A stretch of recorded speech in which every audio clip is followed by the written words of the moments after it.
Jean TheMorgile. Checking in for a quick live stream for you guys. Wanted to check in. I've been without Wi-Fi at home for quite a while, and so while I'm sitting here at the intensive care unit with my wife, I figured I would touch base with you guys and say hello and do a little stream, maybe open up the chat for some questions, and just really just wanted to touch base with you guys and stream while I have the capability to stream. And seeing how I'm kind of sort of stuck here at the hospital, what else am I going to do, right? So this is all obviously going to be totally unscripted. I'm just wanting to cover a couple of housekeeping items. But first, I want to wait and see y'all's lovely heads pop into the stream, because as it stands now, we're up to one. Hello, the one. So it only takes a minute to get one person into the stream. So after 10 minutes, we should have 10, I think, at this rate. But no, I'm kidding. Hopefully y'all will pop in, and I think there's probably ads on this too, so you may have to skip through those before it will let you into the stream. So give us a thumbs up in the chat if you can see and hear me okay. I would appreciate that, and I guess we'll get started, man. Really, the main thing that's been preying on my mind, and I guess, by the way, my wife is doing okay. She had a fit, a couple of, not a fit, but like an episode, I don't know what you call it, a couple days ago. And it was pretty scary, pretty bad, but she has since bounced back and she's doing okay. But the housekeeping item that's been preying on my mind is the final experiment, in quotes, right? And I think we all sort of understand why. The sentiment from a lot of people is, you know, what are you afraid of, right? So, you know, if the static plane truth is real, then, you know, we shouldn't be afraid of any sort of tests or experiments or observations, right? Which I'm not.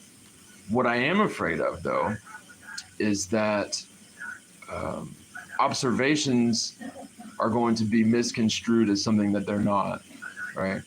So the bulk of the community, or at least some of the community, has taken the positive position that if we have the circling sun in the far south during the southern summer solstice, then that is incompatible with the geocentric static plane model, right?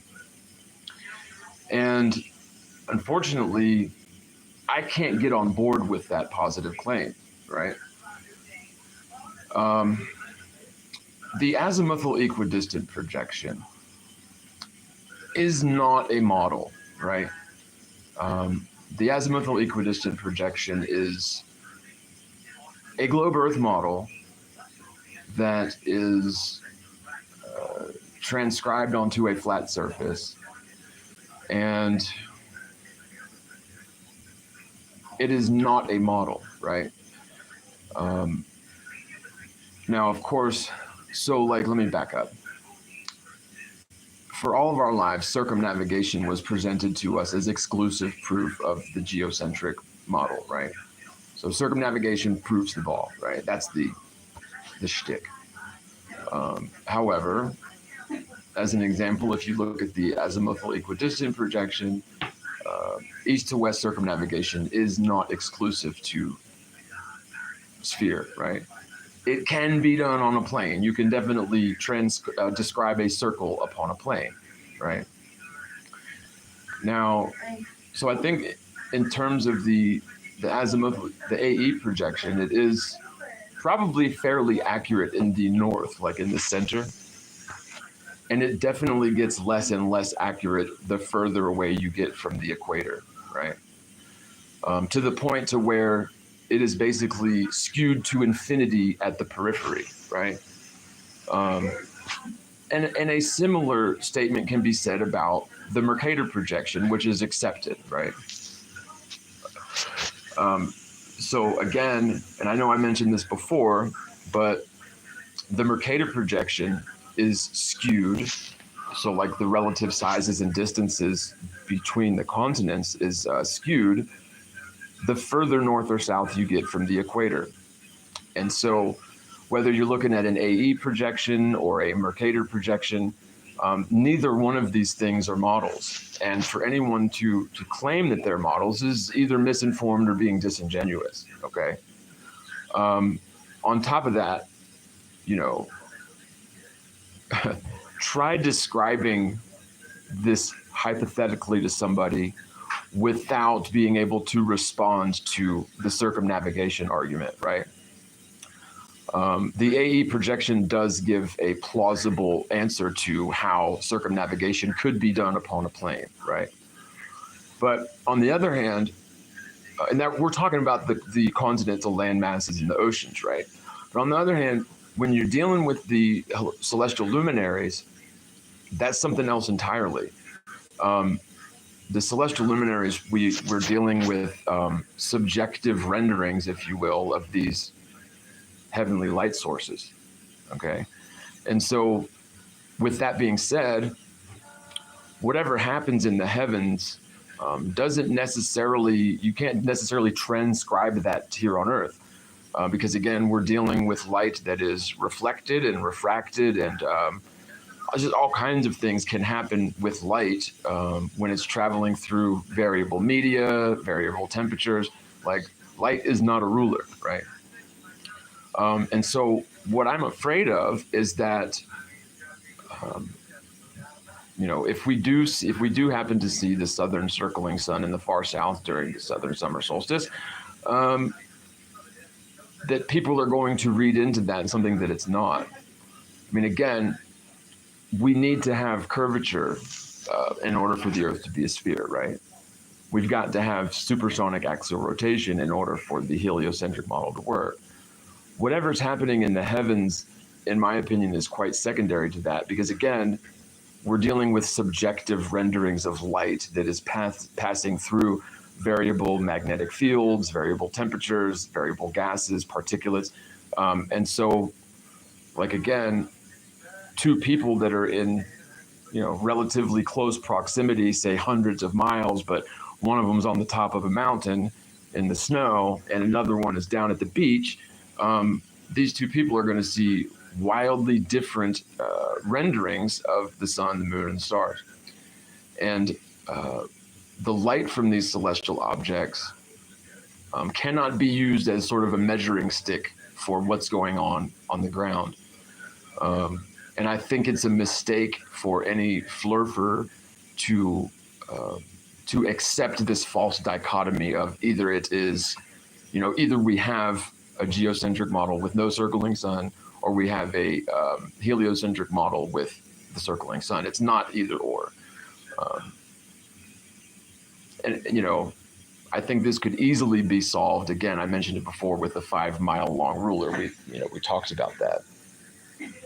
So let me check in on the chat real quick. And hello, 14 of y'all. Only 14 of y'all in the stream and only 6 thumbs up. So we can do better than that. Also, I do have a computer coming on the way.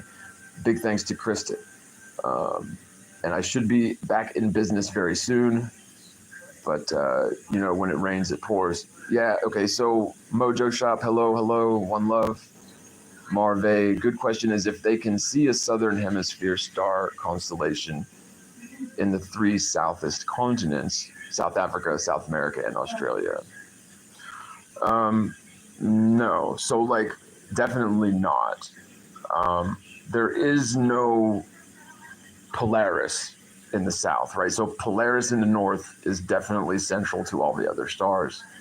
In the south, you know, it's claimed that Sigma Octantis, I think, if I've got that right, part of the Southern Cross, is close to, maybe I've got that way wrong. Maybe I'm totally backwards. I'm a little rusty.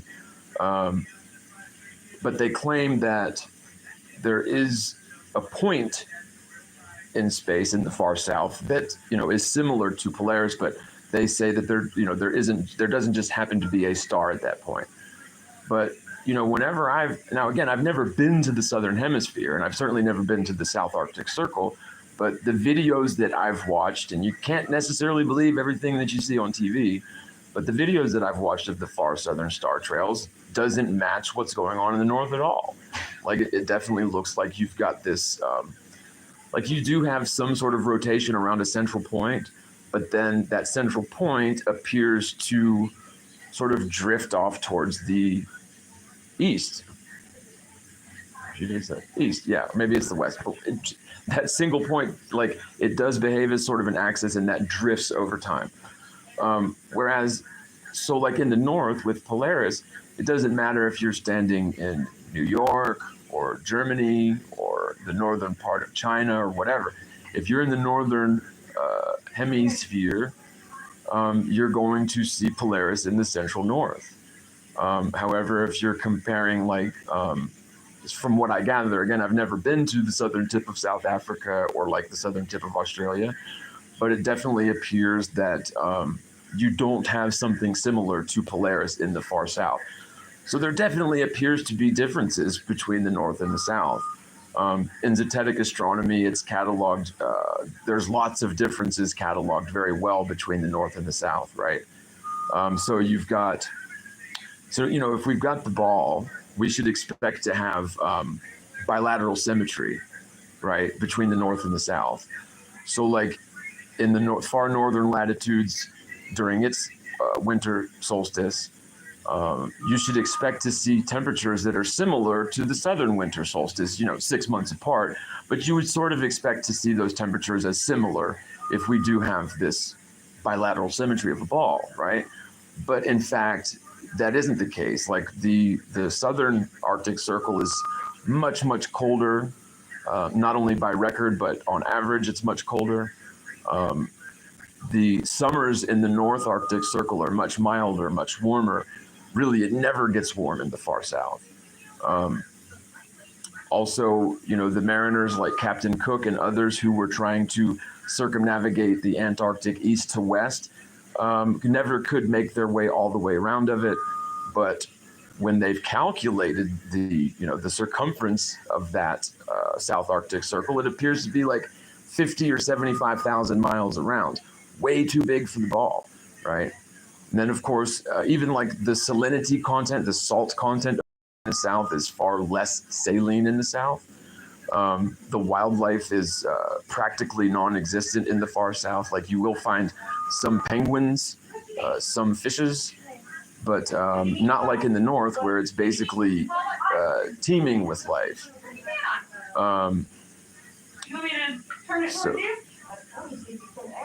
So we definitely don't have this bilateral symmetry comparing the north to the south, right?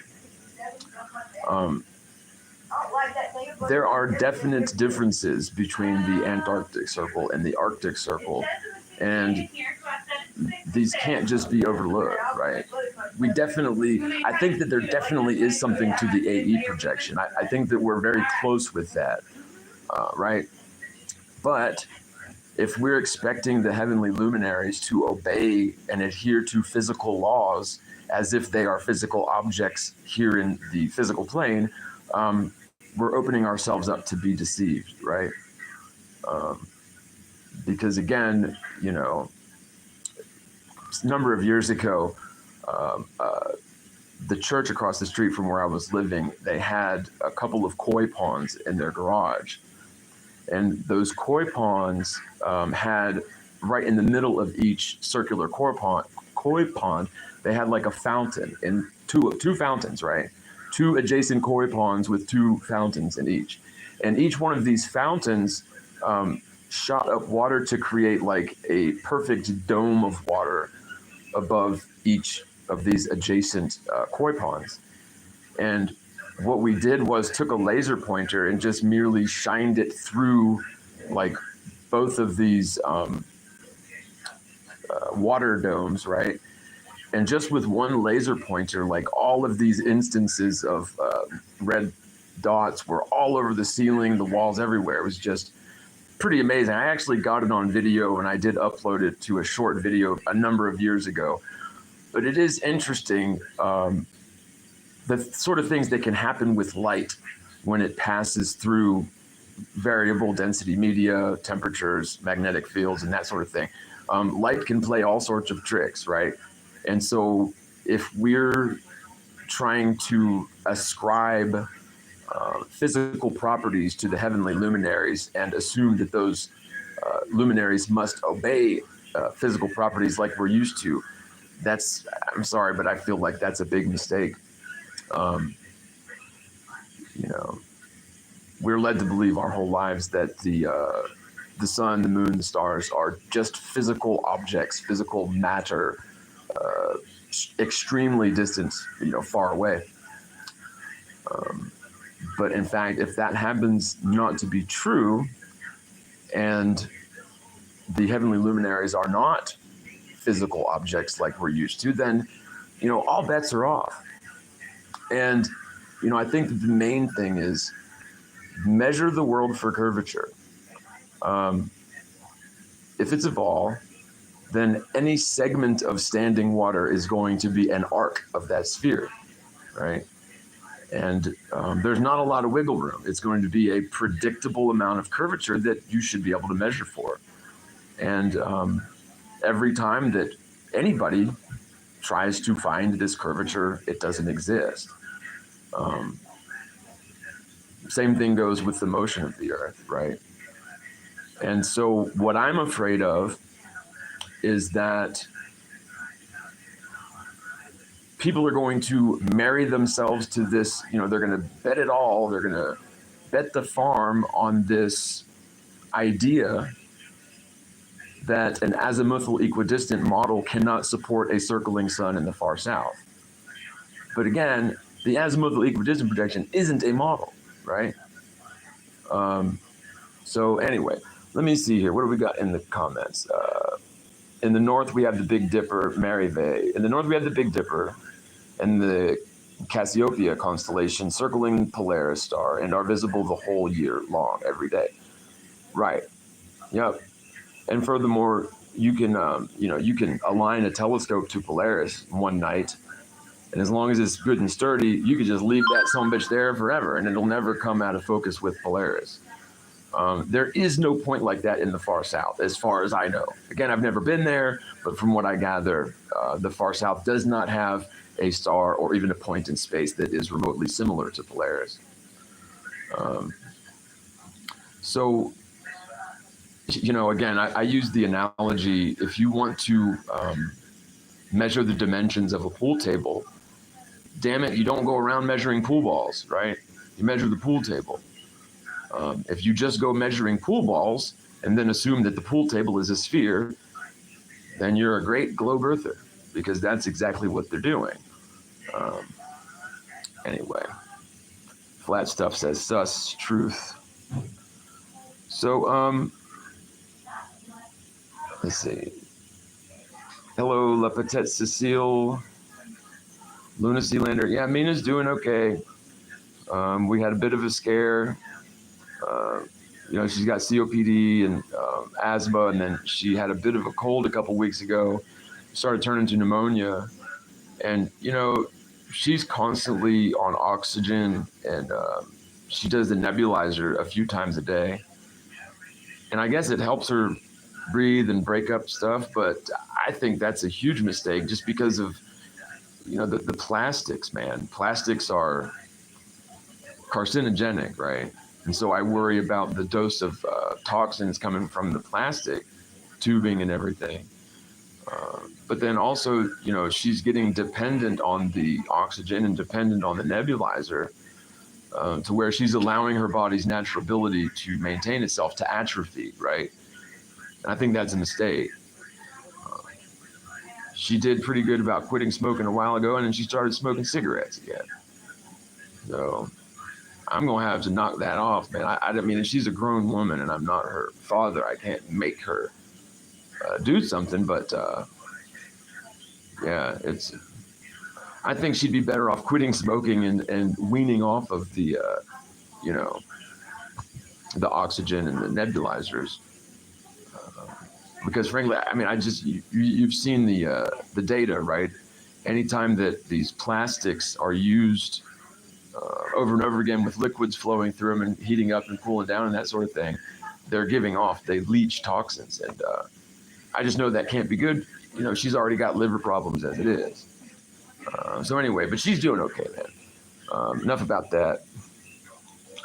Marve 2.2 agreed, says, simply said, on a square mile of water, there is no measurable bulge, while on the sphere, there should be measurable differences, even on that distance. Yeah. Yeah, exactly. Well, and, you know, the more miles you can observe, the more drastic that curvature should be. And so, you know, it's one thing to try and come up with an explanation for the heavenly luminaries, but that is a separate issue than the physics and geometry of the actual physical world. This is something that's very simply solved without ever looking at the sky once. And again, like I really think that the easiest, most cost-effective way to end this discussion once and for all is to let's pool our money together and somehow build a 5-mile long ruler, or maybe 10 miles long. Probably even 3 would get it, right? Oh, and by the way, I wanted to tell you guys, my phone is now down to 15%, so I'm just probably going to run this stream until it dies. I have a charger cable, but I don't have the box, and I just assumed at the hospital that they would have, you know, USB ports, but they don't. So once my phone dies, then I'm going to end the stream, obviously. Well, I'll talk some more about that at the end, but yeah, so the 5-mile long ruler, how much would that cost, right? $10,000? I mean, it couldn't be more than $10,000, right? What if it was 20? It would still be way cheaper than going to the Antarctic, you know. But what do y'all think? What do y'all think about that? Like, wouldn't that be the final experiment? Because if you butt up a 5-mile long ruler to, say, like the Bedford Level or Lake Pontchartrain or any long standing body of water, maybe steer away from coastal, you know, tidal waters or whatever. But honestly, I don't know of any flurfer who could possibly remain as such if such an experiment were done, or observation or measurement, I guess. It's not even an experiment. I don't want to get Nathan Oakley on me. But I would say it's an activity, you know, a science activity to go and measure the surface of the water with a very long ruler. Yeah, Honeypath in the house. You can't get internet in Honeypath until 2025, believe that or not. I mean, I could spring for the satellite internet, but that's way too expensive. And I think that, you know, the device for like home mobile data or whatever is just too expensive. So we actually switched to Mint Mobile, and we're using the hotspot for internet until we can figure something else out.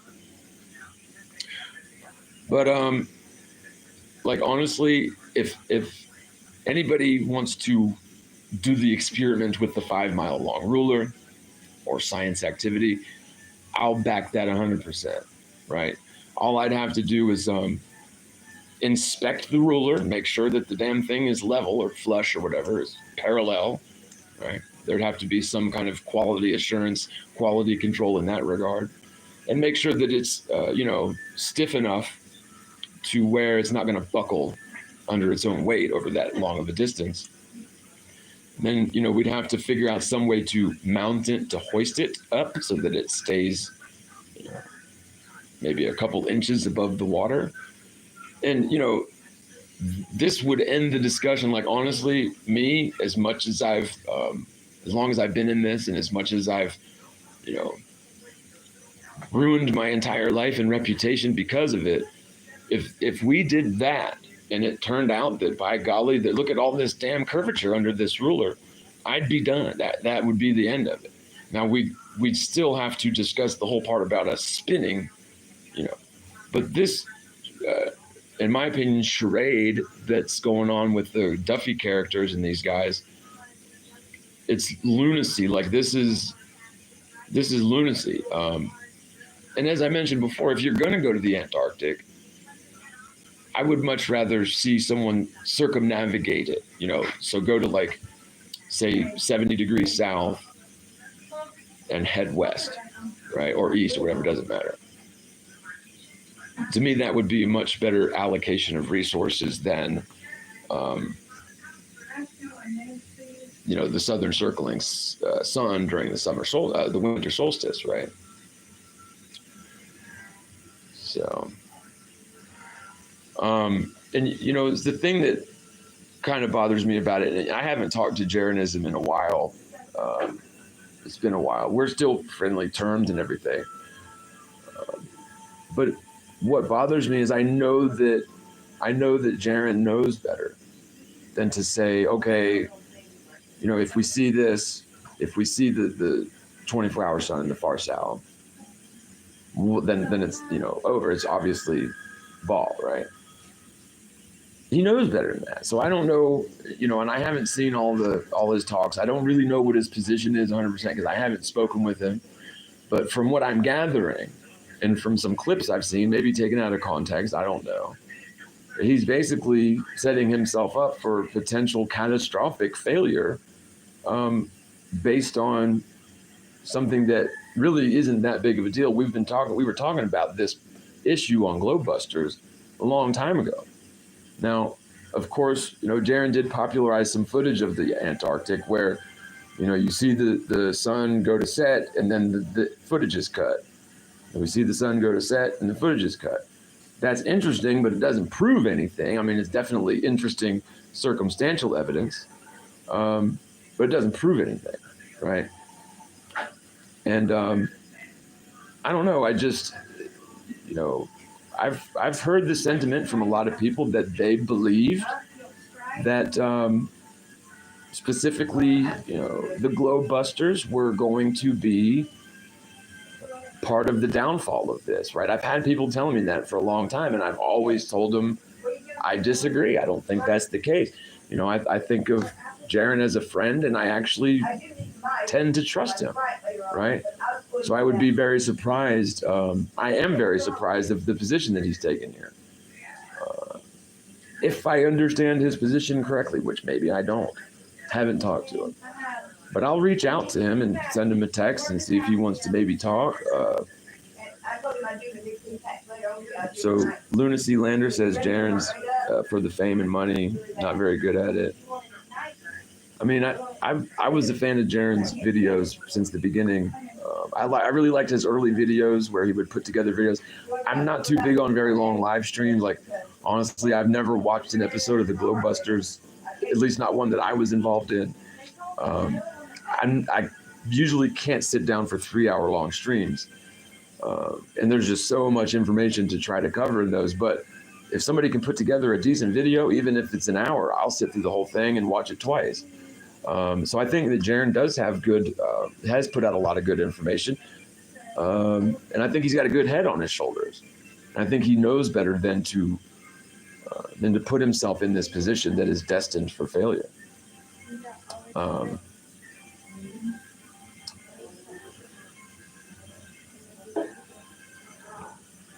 Using other people's content, call it stealing and intellectual property. Well, anytime that video or audio content, not so much audio is a little different, but video content, when it's published on the web and you use clips of that for your video, as long as it's transformative or for educational purposes or whatever, that's perfectly legal. It's not stealing at all. It's fair use. Now, on the other hand, if you're taking someone's work and just reposting it and trying to take credit for that, that's illegal. That's copyright infringement. I don't think Jaren does too much of that. I mean, I use other people's clips all the time, and you don't even have to get their permission if it's, you just have to claim fair use, right? Is he in it for the fame and the money? I don't know, man.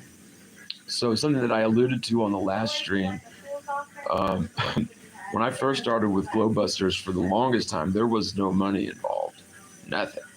There was a couple of times when the viewers sent in money, and there was a couple of very few times that was shared with me, a few. towards the end, after Bob and them switched everything over to Rockfin, there was money involved in it, but not for me. Bob gave me $50 per episode. All right, $50 per episode, and that was after they started with Rockfin. Okay. I was told that if I, wrote out content to discuss during the show, he would throw on another 50, which that never actually happened. Anytime that I would write out content for the show, no offense to Iru, but Bob would rather have Iru jabber on about whatever he was talking about. And again, no offense to Iru, I love Iru to death. I just never understood anything he said. Like, honestly, I would try. For the longest time, when he was saying options, I for real thought he was saying upshits. Like, what is an upshit? And again, I'm picking on Iru a little bit. His English is way better than my Spanish, that's for sure. But by golly, I never understood a word he said. Now, towards the end,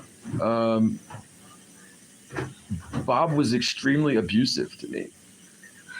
Extremely. Like, you wouldn't believe.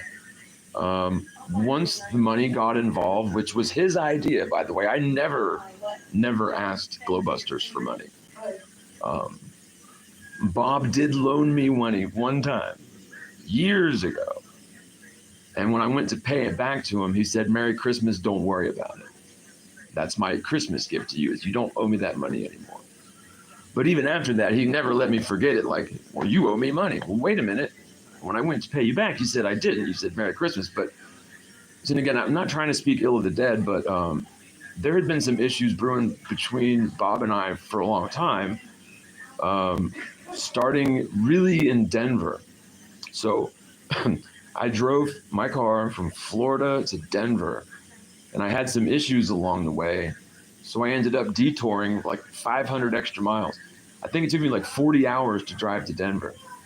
And when I got there, Bob had told me to come to his house.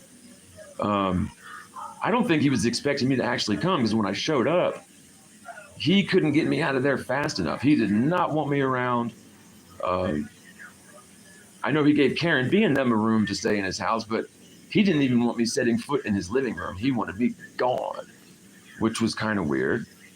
But what really got under my skin at the 2018 conference was, and I don't think I've ever told this story before, but Bob had asked me to come up with a topic that I wanted to discuss on the Glowbusters Live at the convention, right?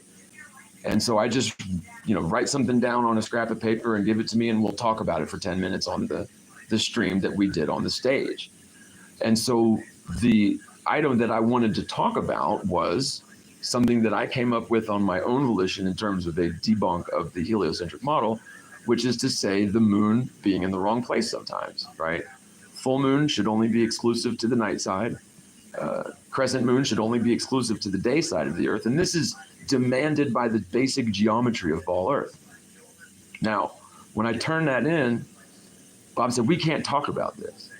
I said, "We can't talk about it? Why? You asked me to come up with an idea, and this is what I want to talk about." This was still pretty fresh to me, and I think it's very important. He said, no, because see, this has been debunked. This guy named Rob from this channel, Bloody Truth, has debunked it. And I said, "Really? He's debunked it?" "Well, how is that, Bob? How has he debunked it?" "Well, I don't know. I don't understand it, but he has debunked it, so we're not going to talk about this on the show, on the live stream at the convention." So I'm like, Now, I had seen this guy's, Rob from Bloody Truth, so-called debunks of this point, the moon being in the wrong place. And the thing is the dude didn't understand the problem. He was debunking it, and the method he was using, the logic he was using to debunk it, proved to me that he didn't really understand the problem, right? He didn't get it, okay? And neither did Bob. So now here's the thing. I didn't know it at the time, but after the convention, I went to Rob Bloody Truth's channel I was going to do a response, right? But the top video on his channel had exonerated me. He had apologized and said that he actually went back and looked at it again, and realized that what I was saying was 100% true. And he had already made this video when Bob said I wasn't allowed to talk about it at the convention. And yet again, Eru just, no offense to Eru, love him to death, but Eru blabbed on about God knows what for 20 minutes. And I think I said 3 words the whole time. I might as well not even have been there, right? And I could have done a whole presentation, but I was not allowed to talk about that, right? So that kind of upset me. There was more to it, but that, like, so we're supposed to be partners. We're supposed to have some degree of trust in each other, but you're gonna censor me at this conference because of some shit that you don't even understand. To me, that was pretty slimy. Like, it really, now I didn't say anything about it. I kind of bottled it down. I enjoyed my visit there, but it upset me, right? It did. And, you know, I don't think he ever apologized. Like, you know, and there was a lot of things, man. There was a lot of things. Like, I was never, I don't know if you guys ever noticed this, but I sure did. I was never really part of the team, right? Like, they never put my name on the credits. Like, I was always sort of a outcast, like, and whatever. I don't let stuff like that bother me, but like, it seemed like I was never really part of the reindeer games. I was always sort of an outcast. And then started getting involved in it, and it wasn't a lot of money for me. I imagine that they made a great deal of money with Rockfin. I don't know. I was never part of that. But you know, there was a few times when the viewers funds, and there was a couple times when Bob would share that with me, but I was never of the reindeer games. Yeah, I think my phone is probably dying. When, you know, Earthship Air, I think Jaren's bright. I think he's very bright. But on the other hand, like, is he 100% trustworthy?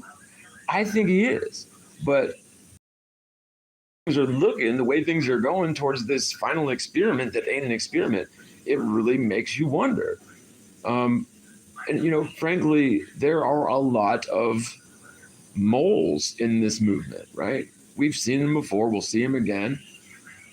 I just don't see Jaren being that, but I don't really know him. You know, I've met him once in person, one time. That's it. Well, for the duration of that thing, he kind of rubbed me the wrong way there a little bit too. Like, once you get to meet somebody and smoke a couple joints with them on day, but then on day 2 they snub their nose at you because you're a pothead and they don't want to be seen around you smoking pot in Denver, by the way. It's just kind of weird. Like, okay, wait a minute, weren't you just smoking a joint yesterday, dude? Or whatever, like, little things. I don't sweat the small stuff. But I grew up in Florida, man. I had never been in a state where you could just smoke a joint in front of a cop and they wouldn't do anything. I was going to do it. And I did a couple times, right? So Marve says a full moon in winter is higher than a full moon in summer. The full moons are higher when the sun is lower. Seasonal moons and the new moons are at the same height of the sun during the year. Okay, I'm not sure. I guess that's in response to the moon being in the wrong place sometimes. What my point is on Ball Earth, assuming the Ball Earth theory, and if the stream just ends, it's because my phone died. But assuming Ball Earth, the full moon should be exclusive to the night side of the Earth, 180 degrees opposite the sun. On the ecliptic plane, more or less, the no moon or the crescent moons should be exclusive to the day side of the Earth, practically aligned to the sun. We don't see that, right? That's not the case. Sometimes we'll see a full moon in the middle of broad daylight. I've captured it and covered it. Same thing with a crescent moon or like a fingernail moon in the middle of the night. Those observations are incompatible with Ball Earth. And if you just think about it for a minute and go through, there are some arguments against it, but it's nonsense. This is a slam dunk, huge problem for the globe theory. Falls apart with this one yet again. But it really, yeah, it really, that upset me. And there was other things. And again, I don't want to speak ill of the dead, but when Bob told me off and cussed me out, and like one time, I told him I might be a couple minutes late for the show. He just cussed me out, told me off, and didn't give me the invite, so I missed the show. Right? He wouldn't treat anyone else like that, but man, honestly, like some of the things he said to me were just awful. Like if he would have said it to my face, we'd have been fighting. You know what I mean? And I bit my tongue. I put up with that stuff for a while, and it got worse and worse to the point to where I made a video, and I was going to put out a video. Basically, it was called Exposing Bob Nodal, right? And what is I sent the video to Jaron. I told him, I'm going to put this video out, just heads up. And he talked me out of publishing it. And I think that's probably a good thing. Bob died not much longer after that. You feel like you're able to walk a little bit today or no? Yeah. Okay, I've got to get a little monitor and take a box. One second. Do you need a cane or anything to hold on to today? Do you need a cane? No. Okay, I've got to grab a tank of oxygen, okay? Thank you. Sort of lost my train of thought there.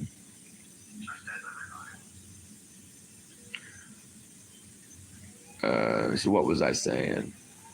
Yeah, Lunacy Lander. I don't think he's an agent either, but if he ends up becoming a globetard because of this Antarctic thing, then I have no choice but to think but to know that for sure. And again, by a spouse. Okay, y'all, I'm gonna go ahead and wrap this one up because my phone is about to die. And at the moment right now, I am stuck at the hospital. My car wouldn't start, and I took Uber out here. Ubered home yesterday, got my car started, drove out here, and I'm parked on a hill because I've got a stick shift, right? So the starter's messed up again. I just put a new starter in it, and it's not wanting to start. So because it's a straight drive, as long as I'm parked on a hill, I can push start it, right? Just pop the clutch. And luckily I'm kind of parked on a hill, but if I mess that up, if I'm not able to get it started, then I'm going to be stuck at the hospital, and I don't have any Uber money. So y'all pray for me, pray for my wife. Her name's Mina, Molly. We're in Greenville, and please send us your prayers. We definitely need your prayers. And if you want to help, there's links below. I'm going to keep talking until it dies, I guess, but put your comments up. Have Bliss says, they've known all along about Lindsay's channel explaining the magnetic field around us, but shit on him because he's correct. See, I don't know Lindsay. Who's Lindsay? Bob looked very trustworthy. I don't know, man. I had some reservations about Bob, and at the beginning, apparently so did Jaron, right? I'll bite my lip on that one. I could tell y'all a lot of stuff that would probably just blow your mind, but for the most part, for the sake of unity, for the sake of being on the same page, being on the same team, I tend to try to keep that shit to myself. Maybe one day we'll talk about it. But yeah, Tomb of Elimination. Hey, put a link in the comments. I'll definitely check it out. I'm interested. Put a link in the comments for that Tomb of Elimination. This is just oxygen to keep you on oxygen. I'm going to go, you guys. I appreciate you joining with me. If you want to support the channel with Cash App, Venmo, PayPal, all TheMorgile. The links are in the description. I know Cash App is case sensitive on the username. So if y'all want to help, definitely help. I'll let you know if I'm able to get home. I think they're going to keep her here another day, so this will be the third day. I don't know, though. So I'll try to keep y'all posted, but my phone is going to die. Love you guys. Y'all be good, and I will see you very soon as I possibly can. Thanks so much to Kristen, Adnan, everybody. Y'all are the best. Love you guys. See you soon.